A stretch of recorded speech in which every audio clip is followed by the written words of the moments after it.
Sholat berjamaah itu saya pernah ngerasain Bunda. Tahun 2018 ke tahun 1999 saya kerja di PT Stasi Autoraya Trek. Kemudian tahun 2000 saya dipecat dari perusahaan. Waktu itu saya ngambil S1 teknik mesin. Teknik mesin di Trisakti Bunda.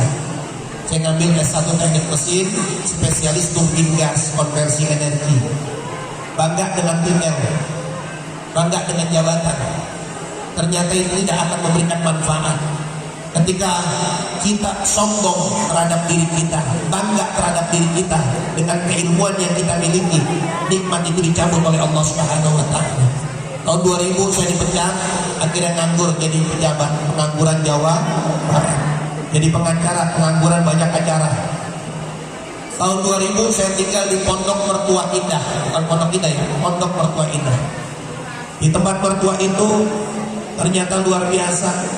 Saya diajarin oleh mertua, udah gak usah nyari rezeki, kamu laksanakan sholat berjamaah aja.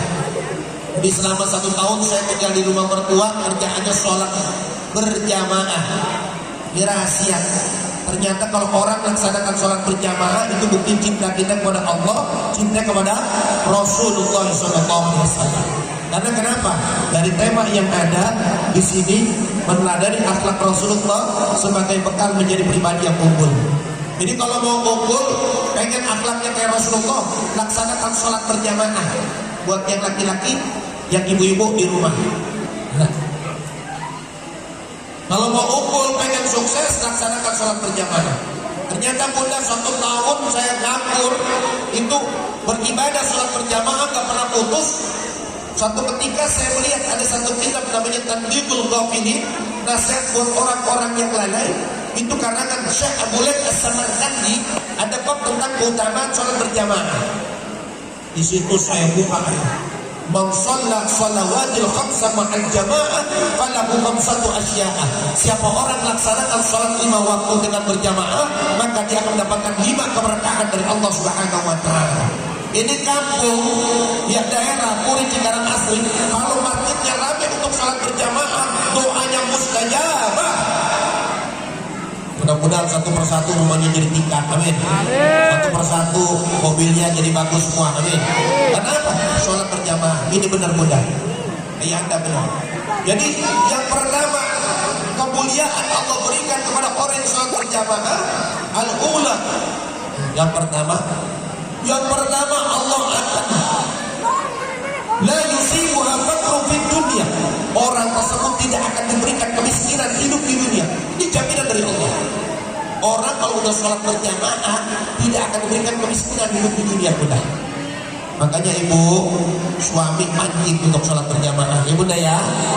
Kalau pengen berkah, karena Masya Allah nanti kalau lagi sholat di berjamaah dia doa Rabbil firli warhamni wajburni warfaqni warzuqni wahdini wa'afini wa'fu anni. 8 dia minta Allah. Setiap dia melaksanakan sholat berjamaah 8 dia minta. Nah kalau udah pertama dia minta ampunan, rezekinya akan dimudahkan. Mohon maaf, rezekinya akan dimudahkan. Makanya akhlak Rasulullah lihat, ketika dia beribadah kepada Allah, istighfarnya gak pernah lepas daripada 70 kali sampai 100 kali dia beristighfar kepada Allah. Istighfar dia dijamin oleh Allah, tapi istighfarnya masih 70 kali sampai 100 kali. Luar biasa. Dan Masya Allah lisan Rasulullah gak pernah lepas dari kalimat tauhid la ilaha illallah. Nih Bu, coba kalau kita sholat asyhadu an la ilaha illallah wa asyhadu anna muhammadar. Ini kalau orang udah kalimat tauhid dibaca, rezekinya dijamin sama Allah. Nggak main-main. Saya jalanin Bunda, ternyata Masya Allah 2 tahun tinggal di rumah Pondok Mertua Indah, bukannya miskin, miskin, tapi Masya Allah dikasih berkah. Saya nganggur masih digaji 800.000 sama mertua setiap bulan. Nah lanjutnya bekerja di perusahaan pabrik baja kayak begini nih. Alhamdulillah sampai sekarang. Gara-gara apa? Laksanakan sholat berjamaah. Makanya kalau pengen ikutin akhlak Rasulullah, sholat jangan pernah ditinggalkan. Sampai saat istri baginda Nabi mengatakan, ya Rasulullah, kenapa sih engkau sholat sampai kaki kamu bengkak-bengkak? Kata Rasulullah, emang gak boleh aku menjadi abdan syakur, hamba yang bersyukur kepada Allah. Ternyata bunda orang yang melaksanakan sholat berjamaah itu rezekinya luar biasa. Makanya yang pertama dia melaksanakan sholat berjamaah. Karena apa? Kita calon mati, kita nggak tahu kapan kita diangkat oleh Allah rohnya, betul? Nah, kalau masih hidup masih bisa melaksanakan sholat berjamaah, berarti kita diberikan kesempatan untuk mendapatkan bekal, ya kan? Nah, wa tazawwadu fa inna khairaz zadi taqwa. Dan sebaik-baik bekal adalah takwa kita kepada Allah Subhanahu. Ibu yang dimuliakan Allah, kalau kita tahu kita mati, maka kita siapin bekal kita. Ini kita nggak ada yang tahu. Di jalan atau pulang, ya nggak? Betul. Di rumah sakit lama, atau mati-mati, yang jagain lewat, ya kan? Nah ini kita nggak ada yang tahu. Dunia ini tempat sementara. Makanya kan ada lagunya tuh dari Sulaiman ya. Wahai manusia, jangan engkau tertipu daya oleh dunia yang fana sebagai tempat ujian bagi kita. Dunia sementara, akhirat selama-lamanya. Orang kaya mati, orang miskin, raja-raja, rakyat biasa, pejabat, presiden, gubernur, bupati, camat, lurah, jangan masih hidup. Lurah masih hidup, mati. RW hidup, jangan kalau kita mah. Ya, kalau nggak ada dia nggak gurih kampung kita, betul? Iya, saya bilang tadi pas naik artis dari mana dia terkenal banget ibu-ibu. Meresap niatnya, ya Allah. Nah, oleh sebab itu kalau kita tahu mati, siapin dah bekal kita. Ya bunda ya, ya anda siapin bekal kita. Nah kemudian bekal yang kedua apalagi kalau cinta sama Nabi jangan melindut, morebet, kuningun. Dikasih harta melit oret, ya Allah. Kalau orang bakil itu dekat dengan neraka. Al-baqilu qaribu minan nar wa ba'idu minallah wa ba'idu minan nas wa abaidu minal jannah. Kalau orang pelit, mentit, koret, kuning, najis, terlalu cuiput, itu didekatkan dengan neraka, dijauhkan oleh Allah, dijauhkan dengan manusia, dijauhkan dengan surganya Allah Subhanahu wa taala. Mau kamu? Main-main ini. Kita kerjanya ngumpulin duit, rumah sampai bagus, mobil gede, ya kan? Masjid sampai sekarang udah 2 tahun. Lihat tuh masjid. Mana ayo? Ini tempat kita nih nanti, kendaraan kita menuju Allah Subhanahu wa taala, bunda. Kalau kita berjuang enak banget dah. Dakwah duduk, pulang dapat amplop, betul nggak? Nah ibu duduk dapat makanan, jatuh sama sahabat Nabi. Ini kalau cerita sahabat Nabi saya kadang-kadang nangis buta. Mudah-mudahan bisa melihat yang gunung Uhud, amin. Bisa melihat, mohon maaf, ziarah ke makam Uhud. Itu sahabat-sahabat Nabi, ada juga sahabat Nabi meninggal di situ. Coba perjuangannya, dia cintanya sama Nabi kebukti. Sayyidina Ali cinta sama Rasulullah SAW, dia taruh nyawanya, dia ganti Rasulullah ketika Rasulullah akan dibunuh oleh orang kafir Quraisy, diganti tempat tidurnya oleh beliau. Rasulullah hijrah dengan Abu Bakar As-Siddiq. Ketika hijrah, Rasulullah dikejar-kejar. Pas sampai di rumah Rasulullah, pas dibuka ternyata Sayyidina Ali nggak jadi dibunuh. Bayangin kalau mungkin belum dibuka itu, ya mohon maaf, selimutnya langsung dibunuh, meninggal Sayyidina Ali. Tapi dia Sayyidina Ali membuktikan dia cinta sama Rasulullah SAW. Kemudian Abu Bakar As-Siddiq, mohon maaf, ketika di Kuasur, mohon maaf, mudah-mudahan bisa berangkat ke sana yang di Kuasur ya, amin. Lihat perjalanan Rasulullah itu naiknya aja 2,5 jam. Wah, daerah terjal bunda, tempatnya sempit banget ya. Nah Rasulullah pas sampai di sana dibersihkan dulu Kuasur sama Abu Bakar As-Siddiq. Ketika Rasulullah tidur, Abu Bakar As-Siddiq menjaga, digigit sama kalajengking. Kalajengking Arab bu. Kalau jengking kita kutet-kutet ya, ini kalau jengking Arab, digigit pasti sedikit, waduh, dia tahan air mata, menangis bunda, dipegang kakinya. Abu Bakar As-Siddiq, mohon maaf nih, dia pegang. Sampai Rasulullah bangun, dia lihat, kenapa ya Abu Bakar As-Siddiq kau menangis? Ya Rasulullah, kaki saya digigit sama apa? Kala jengking. Rasulullah, masya Allah, ini doanya Rasulullah. Dia melihat sahabatnya kita jengking diludahin, bismillahirrahmanirrahim, kakinya langsung sembuh. Karena apa? Rasulullah selalu mendawakan kalimat la ilaha illallah kata Rasul. Makanya tiap hari baca la ilaha illallah, la ilaha illallah, la ilaha illallah. Jadi kalau punya harta jangan pelit. Lihat ya, Abdurrahman bin Auf ketika berjuang, hartanya dikasih untuk perjuangan Tabuk. Turun ayat masalul ladzina yunfiquna amwalahum fi sabilillah kamathali habatin sab'a sanabil fi kulli sunbulatin mi'atu habba. Abdurrahman bin Auf keluar harta langsung. Ada juga sahabat Nabi yang namanya Mus'ab bin Umair. Mus'ab bin Umair seorang pemuda yang tadinya kaya raya luar biasa dari bangsa Quraisy. Ketika dia beriman ditinggalkan hartanya, dia ikuti Rasulullah sampai ke Madinah. Ketika lagi perang, mohon maaf, perang Uhud, dia memegang panji bendera Rasulullah SAW di Bukit Memana. Dari Bukit Memana dia memegang pasukan Memana. Ketika terjadi, mohon maaf ya, pengambilan harta ghanimah, itu pasukan dari Bukit Memana turun berebut harta ghanimah. Mus'ab bin Umair seorang pemuda yang memegang ucapan Rasulullah, jangan turun sebelum pasukan orang kafir Quraisy kembali ya kan daerah sana. Ternyata turun. Ternyata Khalid bin Walid saat itu sebagai jenderal dari kaum Quraisy memutar dari gunung Uhud, lalu diserang lagi pasukan Rasulullah SAW. Disitulah banyak syuhada yang meninggal bunda.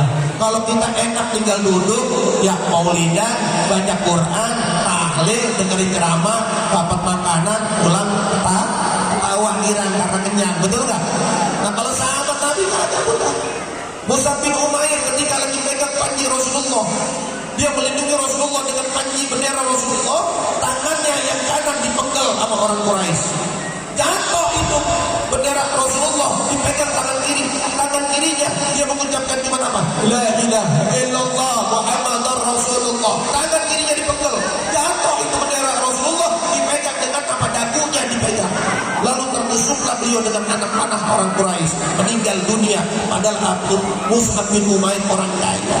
Pas meninggal, mohon maaf, pakaiannya cuma satu, itu yang dipakai.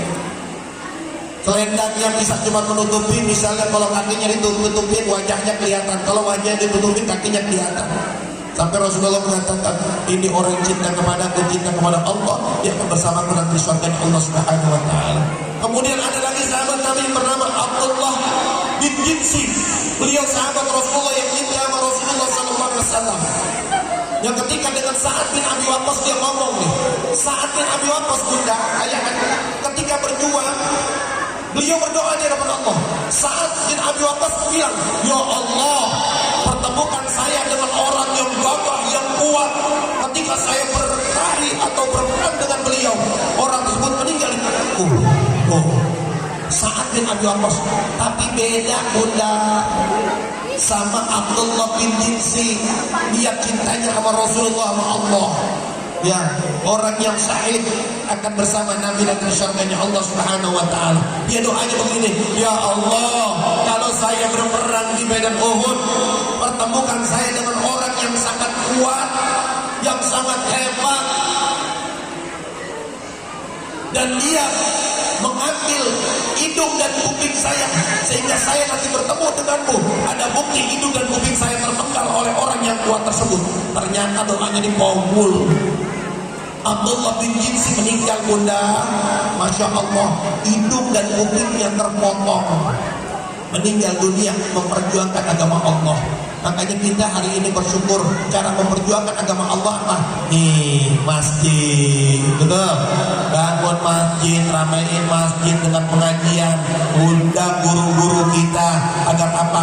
Masjid yang gede ini makmur, alhamdulillah. Nah yang terakhir, Bapak Ibu yang dimuliakan Allah Subhanahu wa Ta'ala, kalau cinta kepada Allah, cinta kepada Rasul, sering kumpul di majelis ilmu. Ini sekarang kita miris, kita jauh dari ulama udah 2 tahun, betul nggak? Gara-gara penyakit COVID, betul? Asal ada bentar-bentar bukannya azan yang keluar, inna lillahi wa inna ilaihi raji'un. Ya, siapa lagi mati nih? Bulan Juli kemarin kan gitu ya. Atau inna lillahi, ada yang mati lagi dah. Ada yang mati lagi. Karena apa? Kita jauh dari orang alim. Ini kita ada guru-guru kita nih. Coba tuh datang ke majelis ilmu. Insya Allah, yang Rasulullah paling bangga kepada orang yang duduk di majelis ilmu. Bukti cinta kita kepada Allah, cinta kepada Rasul, yuk tanamkan kita dengan ilmu. Alaikum bi mujalasatil ulama wastima'il kalamil hukama fa inna Allah ta'ala yuhyil qalbal mayyita bi nuril hikmah kama yuhyil mayyita bi ma'il matar. Hendaklah kalian duduk di majelis ilmunya para alim ulama dan dengarkan nasihat-nasihat mereka, maka sesungguhnya Allah Subhanahu wa taala akan menghidupkan hati kalian yang mati dengan apa? Cahaya hikmah. Sebagaimana Allah menghidupkan bumi yang mati dengan air hujan, insya Allah. Jadi kalau kita duduk sama orang alim berkah. Saya ingat ucapan dalam satu kitab Taklimut Taklim. Ibu, ada di tempat saya namanya Bang Ude. Kalau ngaji kerjaannya cuma ngangon kambing sama kebok doang. Yang lain selesai baca, dia bilang, guru saya gimana? Ambil daun pisang. Buat apa? Tuh kambing, kebok belum dikasih makan. Karena sami'na wa ata'na sama gurunya, dia selalu kerjaannya nimba air. Bu ya, mohon maaf nih, nimba air. Kalau zaman dulu itu ya. Terus ngamon kambing, ngamon kebok ya lah, ambil makanan tuh. Zaman dulu nih. Ini kalau zaman dulu setiap rumah jauh-jauh, lampunya tak lampu kayak gini, lampu yang pakai, petrobak tuh pak. Salmakan tidak dengerin tuh, yang di sono baca salawat, yang sini baca ngaji ya, ngajinya pakai dihejak yang kayak zaman sekarang, ya ikro, kalau dulu pakai dihejak tuh, alif 2 di atas, alif 2 di bawah, alif 2 di depan, kan begitu zaman dulu tuh, ya. Kadang-kadang kalau habis pulang ngaji kita tanya sama bapak kita, tadi ngaji bacanya apa? Itu guru, ayah, saya dipukul sama guru, gara-gara baca salah. Emang gimana bacanya? Jim di atas ja, jim di atas ja, rohani di atas, jim di atas ja, jajak biharja, ini salah itu mah. Harus jatuh harus bunyi, begitu yang bilang. Kalau zaman dulu kita meresap ngaji, ya. Nah, Bapak Ibu yang dibilang Allah Subhanahu Wa Taala, ternyata rahasianya, ya saya punya, mohon maaf teman, si Udeng itu sekarang jadi kiai udah. Ibarat gara-gara kerjanya ngangon kambing, ngangon kebun, ya, hormat sama gurunya. Ternyata saya lihat dalam satu kitab Taklimut Taklim, dia bilang begini, alaikum bi mujalasatil ulama wastima'il kalamil hukama. Duduk dan dengarkan nasihat ulama, maka kamu akan mendapatkan ketenangan hati. Nah yang kedua, ya, la yanalul ilmi wa la yantafahu bihi illa bi ta'zimil ilmi wa ahlihi. Tidak akan memperoleh manfaat dari sebuah ilmu kecuali kamu takzim kepada ilmu yang kamu pelajari dan kepada guru yang mengajarkan. Itu unik kerjanya, udah mengangon kebok, mengangon kebok. Setiap tahlil didengerin aja tuh, tahlil dengerin. Pas pulang kampung ke daerah Jokol, ya Allah, dia jadi kiai tahlil. Makanya kalau punya ilmu jangan pelit ya, jangan, karena bisa jadi ilmu itu akan memberikan cahaya buat kita. Dia jadi kiai tahlil bunda. Kalau kita udah bisa kiai tahlil, jangan pelit juga sama orang. Ini kadang-kadang yang kiai diundang lihat orang, betul apa enggak? Kalau yang undang orang kaya, ya Allah, datangnya paling cepat. Ya bu, yang undang orang kaya, datangnya acaranya jam 8, jam setengah 8 gak nyampe dia. Gila baca tahlil kenceng banget. La ilaha illallah, la ilaha illallah, la ilaha illallah. Depannya bekakak ayam, la ilaha illallah. Namanya juga lumayan. Wah, kalau kayak gini nih hati-hati nih. Ada lagi kiai yang Allah bilang diundang orang susah. Biasanya gini-gini, jadi orang susah. Baik, ajar jam 8, setengah 9 masih di rumah. Udah Pak RW sibuk karena di panitianya. Dia punya warga, panggil security, panggil kiai, Pak buat datang ya. Nah kiai pas datang ya Allah, lambat, nggak datang telat ya, baca tahlilnya loyo. La ilaha illallah di depannya bisa putih. La ilaha illallah amplopnya juga kejepit. Nah kalau kayak gitu ngepret dah, jadi pakai ya. Karena kenapa saya ingat ucapan nenek saya Haji Hasan binti Haji Mi'an, kalau kamu ngajarin agama jangan jual beli ayat. Makanya Bu, mohon maaf, anak ajarin agama tapi ajarin juga ilmu dunia biar dia mendapatkan rezeki dari dunianya. Betul apa enggak? Rasulullah pedagang, kalau cinta sama Nabi jadikan diri kita ini pedagang. Kalau punya ilmu, kita jual ilmu kita, betul. Kalau punya kemampuan dagang, jual dagang kita. Ya, jangan kita jual ayat. Ya. Kalau di sini ada ahli qiraat, pakai itu dia tuh. Nah, hargain ilmunya, bukan kita beli ayatnya, betul. Hargain ilmunya, hargain orangnya, gitu. Karena datang kemari, dia butuh perjuangan, betul apa enggak? Nah, tapi kalau kita punya lurah ini kan, wah, kepala desa ya, yang nyiapin jalan segala macam. Makanya alhamdulillah kepala desa jago baca Quran. Hebat gak tuh? Hebat gak Bu? Hebat. Kalau ada kepala desa itu mah pilih terus, jangan diganti kalau saya mah. Ya, insya Allah di sini kampung berkah.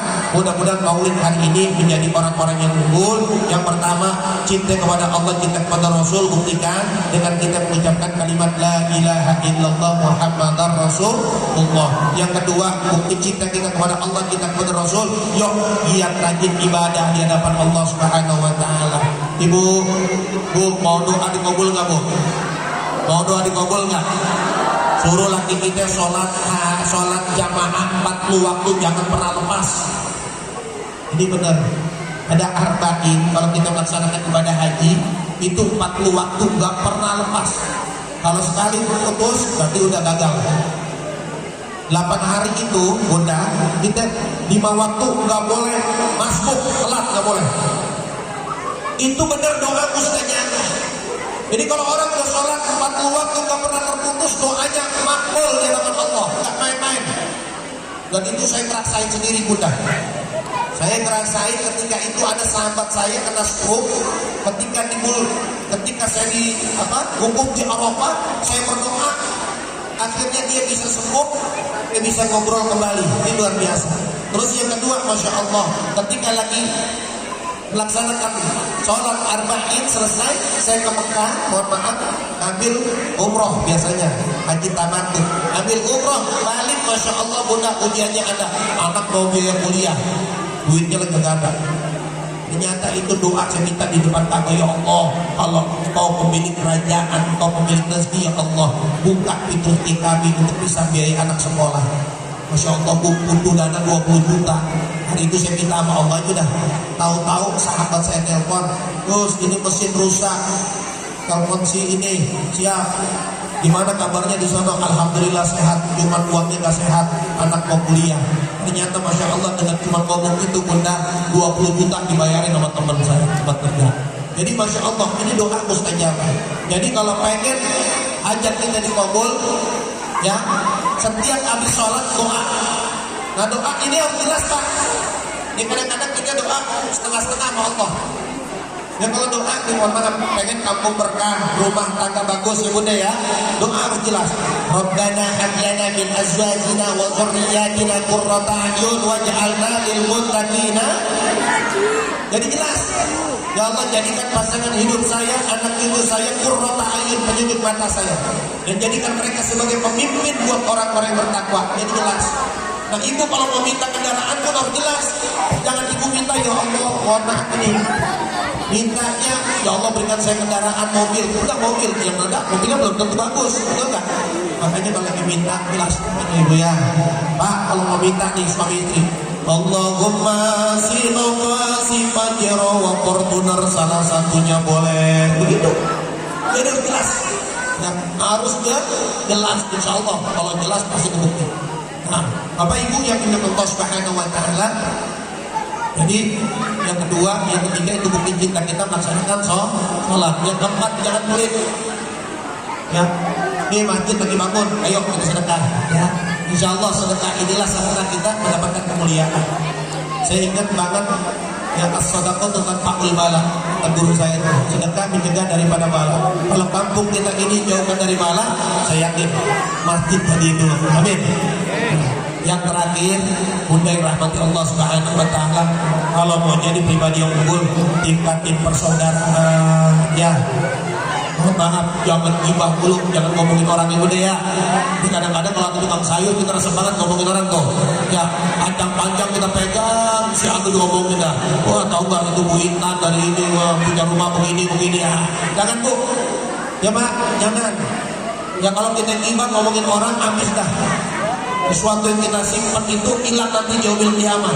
Jadi orang-orang yang bangkrut, ya, muflis itu orang bangkrut nanti yaumil kiamat akan rugi. Nah, banyakin silaturahmi karena untuk meningkatkan ukhuwah, bukti akhlak Nabi yaitu tingkatkan persaudaraan di kampung kita. Jaga lisan bunda, lisan ini gak ada tulangnya, betul nggak?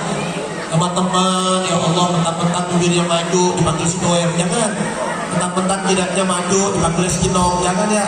Mentang-mentang ada tompel panggil tompel, jangan. Panggil nama yang bagus. Rasulullah selalu panggil nama-nama yang bagus, sahabatnya. Coba deh, Jundub bin Junabah terkenal sebagai perampok, tapi Rasulullah panggilnya ya Abu Zar. Diganti namanya Abu Zar Al-Ghifari, gak dipanggil Jundub bin Junabah. Jundub bin Junabah perompak, begal. Tapi ketika dia masuk Islam dipanggil sama Rasulullah Abu Zar Al-Ghifari. Kan bagus banget tuh. Rasulullah gak pernah nyebut nama orang jelek. Ada teman maju yang dipanggil Lohan. Wah, kasihan banget. Jangan. Ya, dipanggil Lohan. Ya, bibirnya maju dipanggil sidoer. Aduh, jangan. Namanya sebutin ya, namanya Allah udah kasih nama melalui orang tua kita. Sebut namanya Fatimah, Aisyah, Abdullah. Betul? Kalau panggil namanya akan indah. Kita apa? Bermasyarakat. Nah, oleh sebab itu, mudah-mudahan pertemuan kita ini mendapat berkah dari Allah Subhanahu wa taala dan mudah-mudahan dirahmati oleh Allah Subhanahu wa taala. Dan saya yakin bukti cinta kita kepada Allah dan Rasul malam hari ini dibuktikan dengan kita tadi mengucapkan kalimat la ilaha illallah dan bersalam kepada Rasulullah sallallahu alaihi wasallam. Dan yang ketiga, masya Allah, dengan membaca Al-Quran tadi mudah-mudahan malaikat Allah turun kepada kita dan mudah-mudahan doa kita dikabulkan oleh Allah karena diantarkan oleh malaikat ke Baitul Maqmurnya Allah Subhanahu wa taala. Bapak Ibu yang dimuliakan Allah Subhanahu wa taala, mungkin itu dari saya. Kurangnya mohon maaf. Wabillahi taufiq wal hidayah. Assalamualaikum warahmatullahi wabarakatuh.